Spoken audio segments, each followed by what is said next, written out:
Tita V, andyan sila. They were all waiting for you here. Thank you very much. Magandang gabi po sa inyong lahat. Oh. Magandang gabi ho sa inyong lahat.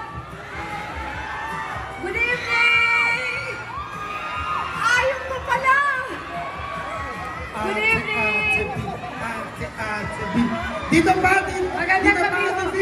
Ayan, dami rin dito. Magandang gabi sa inyong lahat. Mabuhay ang Cebu. Yes. I love you. Hi. Alam niyo po, sa totoo lang, nung dumating po ako kagabi, dito po sa Cebu, wala na po akong nakita at naramdaman, kundi ang Cebu po, ang isa pong lunsod na masasabi kong makikita mo ang pinakamagagaling at very, very warm people. Mabuhay po ang mga Cebu. Wow. Maraming salamat. Maraming salamat ho sa napakainit na pagtanggap. Thank you very much. Yes. Tita V, quick question po. Ano ba yung pinaka-paborito mong Cebuano food? Danggit! Wow! Baka may gusto naman magbigay dyan. Hoy, kasi na itanggit, padalihin si Tita V. Sa Cebu rin yung otap. Otap, yes! Kagabi, ano pong kinain nyo? Lechon. Lechon! So, Tita V, saan po yung address papadala nila? Yes. Thank you. Pero talagang napakasarap po. Napakasarap. Kung pwede nga, dito na rin ako titira sa Cebu. Ay, pwede. You are very welcome. Daghang salamat, Cebu! Yes. Tita V, quick question about Uninvited. Nanay daw po yung role nyo dito. So, ano pong klaseng nanay siya sa Uninvited?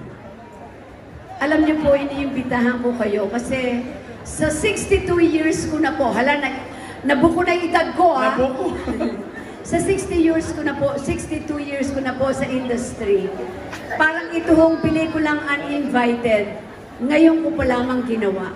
Ay, grabe yun. Ngayon, after 62 years, ang role ko po dito ay isang ina.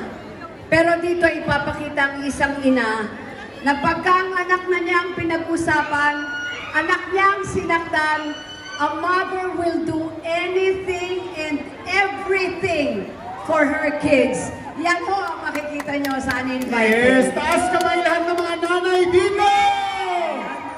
Proud na proud po kami sa inyo. Nanay! Grabe. Nanay, mabuhay! Napakadaming fan ni Ate V dito. Yung iba yung mga tumulong pang gumawa ng tulay ng Cebu. Yes. So Ate V talagang super dapat talaga nila panoorin. Kasi ibang role to, no? It's not only the role actually, it's the movie. Alam nyo, pag pinanood nyo po yung Uninvited, tandaan nyo, sasabihin ko sa inyo, hindi kami mapapahiya. Yung babayaran nyo ho na bayad ng sine, I promise you it's going to be worth it. Wow. Manonood ba kayo? Manonood ho kayo? Promise? Yes! Salamat po. Ayan, dito, Ate V, last na lang po. Ano po dapat abangan sa Uninvited? Alam ko may nasabi ka na konti, pero ano yung mga dapat abangan nila? Kasi manonood talaga sila, pero what will make them more excited? You know, I think you will feel excited because this Uninvited is not a horror movie. Uninvited is a thriller movie. At maganda po dito, palagay ko nakita niyo po yung mga kasama kong artista. Tama po ba? Nadine Lustre, Aga Mulak, Mylene Dizon, Tirso Cruz III, si Cholo Barreto, RK Bagatsing, sino ba yung kasama? Si Ron Angeles, Elijah Canlas, Lotlot de Leon, kasama din po namin dito. And then kasama rin po namin si Carlo Barreto, Tirso. Kasama rin po namin dito nga pala si... Ano na ba nakalimutan?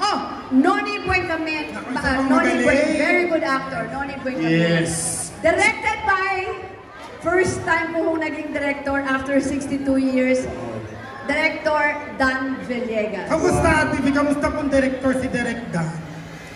Alam niyo po yung director namin, napakahigpit. Ay! Alam niyo, kukwentuhan ko kayo. Ayan na. Atin-atin lang. Sige nga, pa-share nga, Ate V. Yes, atin-atin lang ha.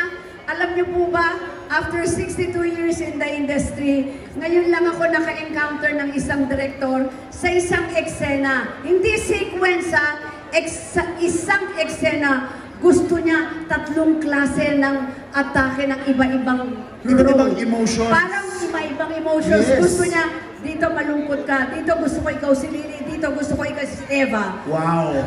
Hindi ako sumasagot. Sabi ko, I will try. Pag pinanood po ninyo, makikita po ninyo yun sa pelikula. Wow. But it's very good. It's very good. He's very good, and I heard, aside from a good director, a good cast, the whole plot itself is really good. We're very proud of it. World class daw nga po. We're very proud of our movie, Uninvited. Please do watch Uninvited. We are all inviting you to watch. Yes. Actually, gate crush nga po sila eh. Monkey Gate gate crush. Yes. So Ate V, dahil love na love ka ng mga Cebuanos, pwede pa pa-selfie daw muna. Yeah! With